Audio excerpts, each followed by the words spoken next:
Vincent Malloy is 7 years old. He's always polite and does what he's told. For a boy his age, he's considerate and nice. But he wants to be just like Vincent Price.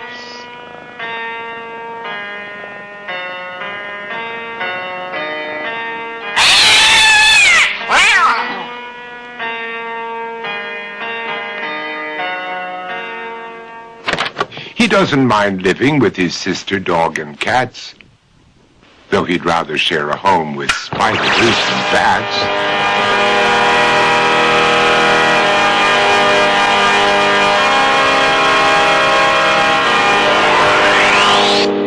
There he could reflect on the horrors he's invented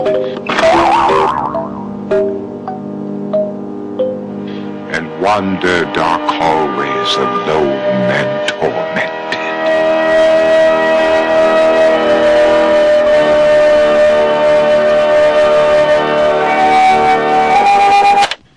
Vincent is nice when his aunt comes to see him, but imagines dipping her in wax for his wax museum.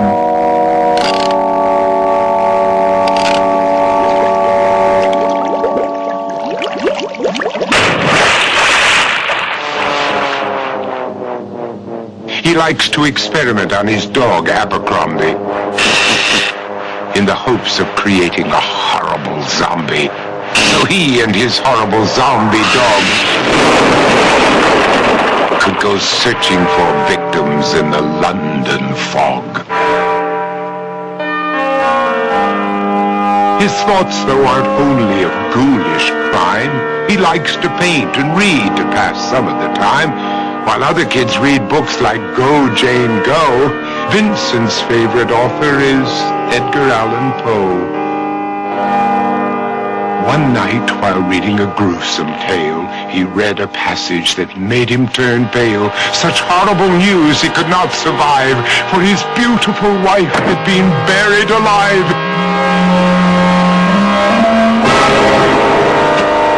He dug out her grave to make sure she was dead, unaware that her grave was his mother's flower bed. His mother sent Vincent off to his room. He knew he'd been banished to the Tower of Doom, where he was sentenced to spend the rest of his life alone with the portrait of his beautiful wife. While alone and insane, encased in his tomb, Vincent's mother burst suddenly into the room. She said, "If you want to, you can go out and play. It's sunny outside and a beautiful day."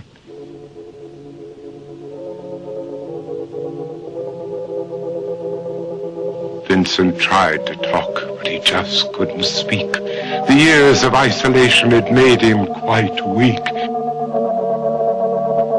So he took out some paper and scrawled with a pen, "I am possessed by this house and can never leave it again."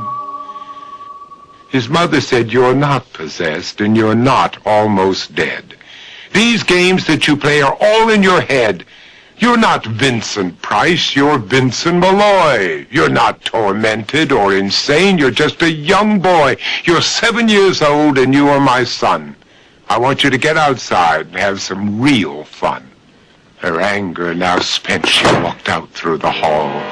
And while Vincent backed slowly against the wall, the room started to sway, to shiver and creak. His horrid insanity had reached its peak. He saw Abercrombie, his zombie slave, and heard his wife call from beyond the grave. She spoke from her coffin and made ghoulish demands, while through cracking walls reached skeleton hands.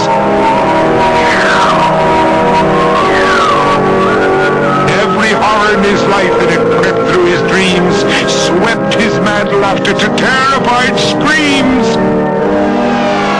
To escape the madness, he reached for the door, but fell limp and lifeless down on the floor. His voice was soft and very slow as he quoted The Raven from Edgar Allan Poe.